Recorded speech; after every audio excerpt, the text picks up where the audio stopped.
j'ai bien commencé ma journée aujourd'hui. J'ai loué un scooter et je voulais visiter le parc de Bokor National Park. Et en fait, je suis allé voir, j'ai fait quelques shots avec le drone. Et puis à un moment donné, je suis revenu et en fait, j'avais mal tourné la clé dans le scooter. En fait, je pense qu'il y a un problème avec le scooter. Il y a un cran qui devrait être là, mais qui n'est pas là. Et du coup, j'ai pas réussi à démarrer le scooter. Alors, il y a quelqu'un qui m'a aidé un petit Cambodgien sympa qui m'a aidé à le démarrer. Donc il a créé des câbles d'alimentation pour batterie sur mesure. Il a pris un câble électrique, il les a dénudés, il a fait ça sur mesure et du coup j'ai donné un coup de main. Et mon scooter a redémarré, donc c'est parfait. Alors, voilà. Moi je voulais te parler aujourd'hui de, tu sais, quand tu voyages, tu as besoin de... tu vois, moi j'avais un 4x4 en Australie. Le premier 4x4 que j'ai eu en Australie, c'était une plaie quoi. Le moteur déconnait, du coup je l'ai revendu. Mais tu vois, tu as besoin d'outils puissants et c'est la même chose pour travailler. Et aujourd'hui, c'est ce dont je veux te parler, c'est des outils pour travailler. Les outils donc que j'utilise moi régulièrement en fait. Tu sais, je t'ai expliqué dans la dernière vidéo que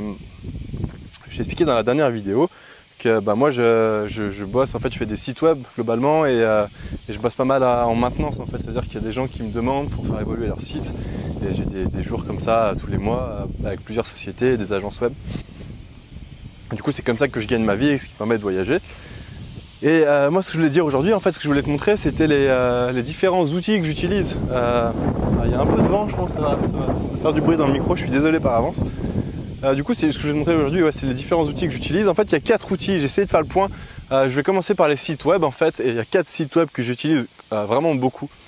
J'essaie vraiment de faire le tri, quoi, tu vois, et j'essaie de pas aller trop dans l'aspect développement, tu sais, ce que j'utilise des logiciels, enfin des sites un peu barbares pour les geeks, tu vois, pour coder.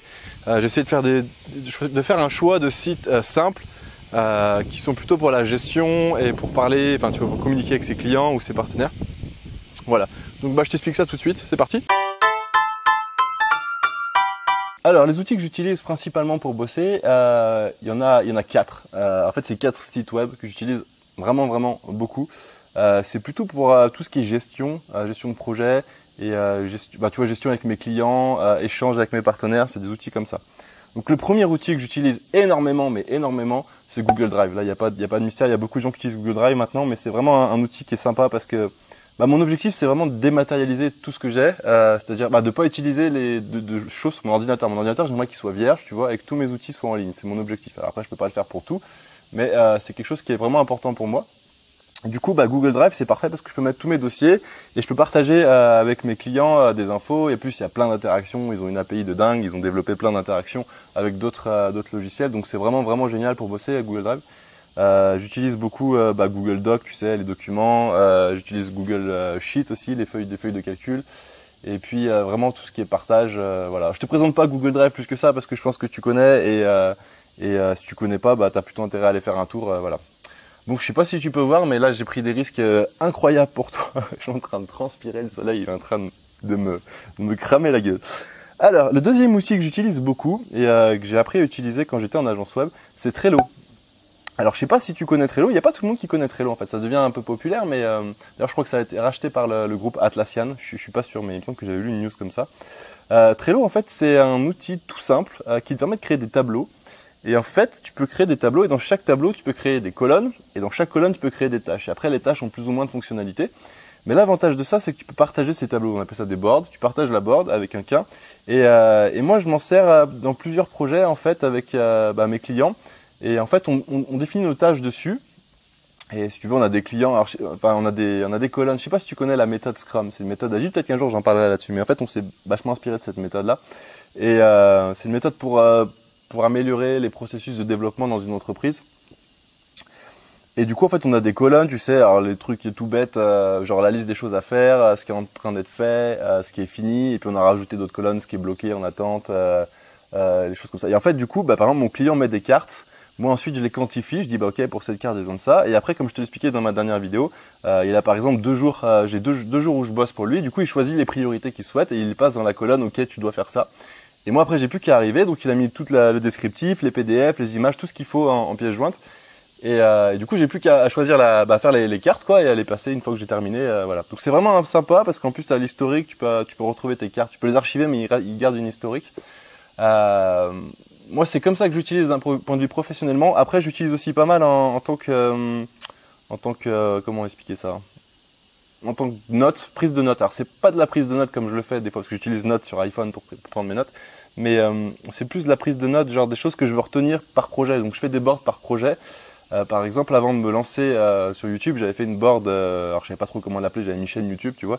Et du coup, j'avais mis plein d'idées, je les regroupe. En fait, ça me permet de grouper les idées et de garder une trace de ça.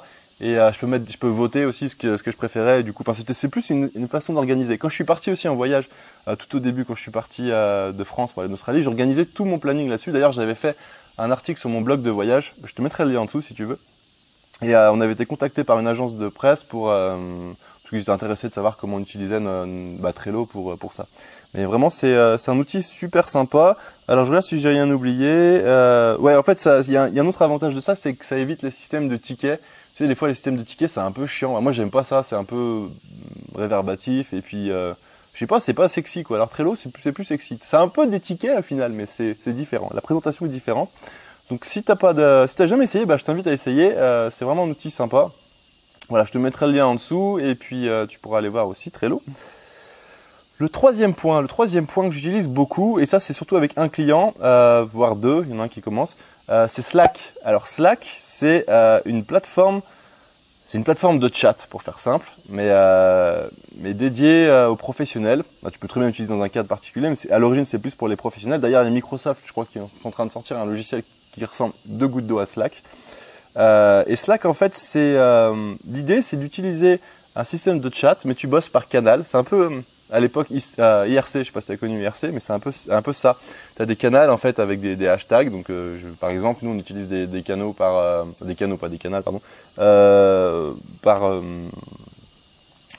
client. Tu vois, par client, parce que je travaille pour une agence web, on a des canaux par client, et puis du coup, dans chaque canal, il y a un certain nombre de personnes, tu peux inviter et définir qui tu veux dans cette partie-là, et du coup, t'envoies les infos, je sais pas, tu parles de ton projet, etc. T'as des canaux privés aussi, tu peux dialoguer en privé directement avec les personnes. Et puis, tu as tout un tas de fonctionnalités. En fait, ce qu'ils ont fait bien dans cette application, c'est que c'est lié à plein de choses. Il y a une API pareil énorme. Du coup, tu peux lier ton Google Drive, tu peux le lier à Trello aussi. Donc, tu vois, c'est vraiment une bulle, en fait, qui permet de bosser. Et tout est lié. Du coup, tu gagnes en productivité parce que tu n'as pas besoin de te faire chier à ouvrir un truc et tout. C'est vraiment tout lié. Tu peux mettre des liens partout. Et vraiment, j'adore ça. L'avantage de ça aussi, c'est que je l'ai pas précisé pour les autres applis, toutes les applis, sauf peut-être la dernière le dernier site que je vais te présenter, mais il y a des applications iPhone en fait ou Android, et du coup quand tu voyages, tu peux aussi bosser sur ton appli. Et l'appli est pas trop mal foutue sur Slack aussi. Alors moi ce que j'aime bien, l'inconvénient des systèmes de messagerie, c'est que du coup tu peux être dérangé. Tu vois ce que je veux dire, quand tu bosses à la petite notification bip bip, et il y a rien de pire pour niquer ton focus quand tu bosses. Du coup tu as une petite fonctionnalité, ne pas déranger. Et tu peux aller voir quand tu veux, puis après tu as des récaps par mail aussi si tu as raté des épisodes, donc c'est plutôt bien. Si tu connais pas, je t'invite à aller faire un tour sur Slack aussi. Moi je t'ai fait vraiment une petite présentation, après si ça t'intéresse je pourrais t'en parler plus une autre fois. Et enfin le dernier site que j'utilise, c'est un site pour faire de la conférence vidéo ou du partage d'écran. Alors pourquoi j'utilise un site? Parce que en fait je me suis aperçu que il y a des fois c'est compliqué parce que, alors un peu moins maintenant peut-être, mais du coup je me suis lancé sur le site et depuis j'utilise plus d'autres outils, mais des fois il y a des gens qui ont pas Skype, il faut l'installer, des fois il y a des gens qui, je sais pas, la caméra marche pas, il y a toujours des problèmes à la con, tu vois, ou alors tu veux partager l'écran, ça marche pas, des fois pareil, le client il sait pas comment partager l'écran, ça lui fait peur, tu vois, il dit qu'il faut qu'il installe un logiciel, ou alors tu l'appelles, il me dit je peux pas parce qu'il y a l'administrateur réseau qui a bloqué le truc pour installer des logiciels, tu vois, c'est le genre de truc chiant qui me saoule. Et par conséquent, du coup, j'ai décidé d'utiliser un site qui s'appelle appear.in, si je me trompe pas. Et en fait, ce site est tout con. Tu crées un canal, tu l'appelles le nom que tu veux, genre tu l'appelles Johan R YouTube par exemple, je sais pas, je dis n'importe quoi. Et tu vas dedans et en fait tu crées ton canal et après tu peux inviter des gens. T'as juste à donner le lien. Et ensuite tu peux partager. Une conf vidéo avec le micro, etc. Il peut y avoir plusieurs personnes. Alors, je ne me rappelle plus le nombre exact. Je n'ai jamais fait avec beaucoup de personnes. J'ai fait avec 5 personnes au maximum. Et puis, tu peux partager ton écran. Du coup, c'est sympa. Des fois, tu veux monter quelque chose à ton client. Tu peux partager ton écran. Le client, il n'a pas besoin de se prendre la tête. Il va sur un site web, il clique un lien et il voit l'écran. Tu vois ce que je veux dire? C'est vraiment simple. Il n'y a pas besoin de créer de compte.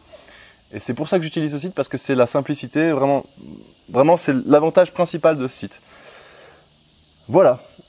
j'ai fait le tour des 4 points dont je voulais te parler. Je te propose qu'on avance un peu. Voilà, on va avancer un peu. Parce que là, on dirait pas comme ça, mais moi je suis en train de suer. Et j'ai envie de bouger un peu.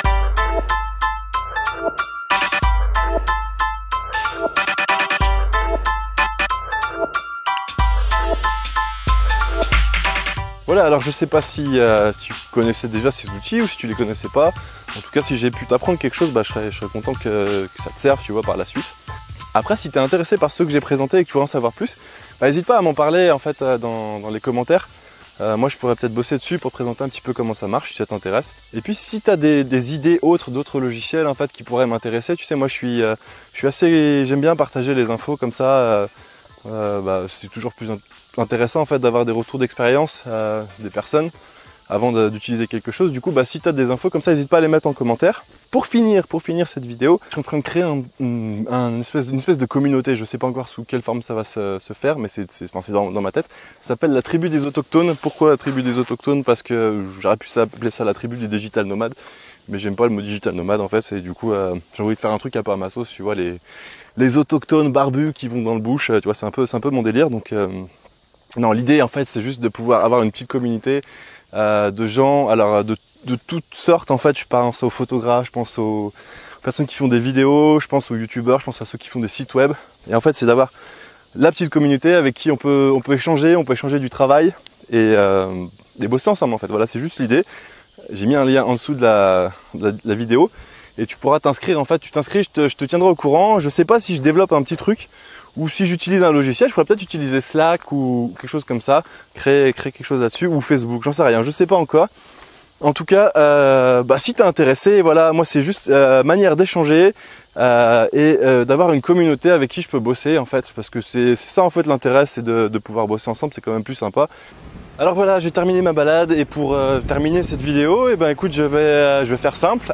Si cette vidéo t'a plu et puis si tu veux en savoir plus, je t'invite à t'abonner, ça se passe juste en dessous. Tu cliques sur le petit lien s'abonner et puis n'oublie pas de cliquer sur la petite cloche pour recevoir les notifications. Et j'ai aussi une page Facebook, voilà, si tu veux aller faire un tour, c'est tout dans la description. Moi je te dis à très bientôt pour une prochaine vidéo. Je m'envole bientôt de nouveau pour l'Australie. Tu pourras suivre mes aventures. Voilà, à bientôt, salut!